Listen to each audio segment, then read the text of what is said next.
Bano was a Pakistani woman who had been married for 10 years to a man named Abbas. They had 3 children, and her life seemed happy. Abbas never missed a chance to spoil her with gifts, and she truly believed she was living a perfect life. One day, Abbas told her he was going on a business trip for a month. Bano waited for him.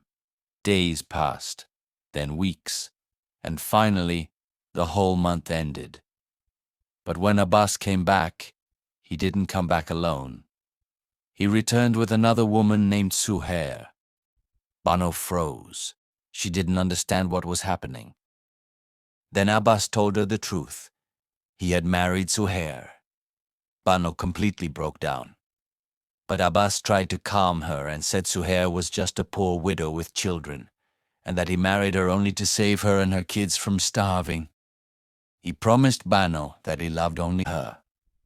Bano tried to believe him, or maybe she forced herself to. The next day, after some tension between them, Suhair suddenly snapped. She looked at Bano and said, "I was Abbas's first love, but my family forced me to marry another man. When my husband died, Abbas came back and married me." Bano collapsed in tears. She confronted Abbas, and he admitted everything was true. Days passed, and Abbas slowly stopped caring about Bano and their children. All his attention went to Suhair. He wouldn't even look at Bano or the kids anymore. Suhair took control of the house. She changed the furniture, the rules, everything. Bano felt like a stranger in her own home. One day, Bano woke up happy.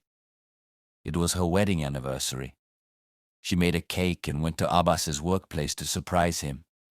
But instead of being happy, Abbas treated her coldly and said, "Go back home. You're embarrassing me." That moment broke her. Bano went back, took her children, and went to her parents' house.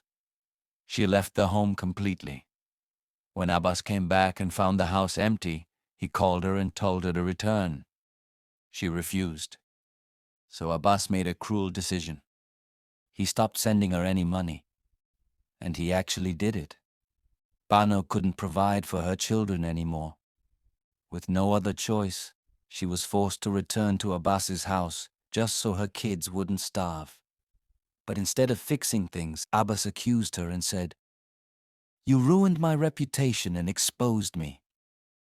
Then he divorced her and kicked her out of the house. Homeless and broke, with 3 children, Bano decided to fight back. She went to a lawyer to file a case against Abbas so she could get money to support her kids. But once the lawyer realized who her husband was, he said, "Abbas is the most famous lawyer in the country. I can't help you." Bano walked away defeated, but she didn't give up. She went to court without a lawyer. The judge mocked her and said she couldn't speak in court without legal representation. Bano started crying and told him, "I don't have money. I only have my children." At that moment, a female lawyer who had been watching everything stood up and said, "Your Honor, I will represent Bano." The case went on for many hearings. During that time, Bano's father passed away.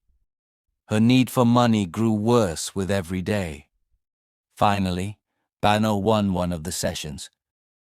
But the ruling was shocking. The court ordered Abbas to pay only 22 rupees as child support. That amount couldn't even feed 3 children for a single day. Bano broke down in tears, but she didn't stop. She filed another case. More hearings, more waiting, more pain. And because of cases like Bano's, the laws for divorced women were eventually changed. She finally gained the legal right to receive enough money from Abbas to properly support her children. And that's how Bano's story ends. A woman who didn't win because life was fair, but because she refused to stay silent. Subscribe for more stories.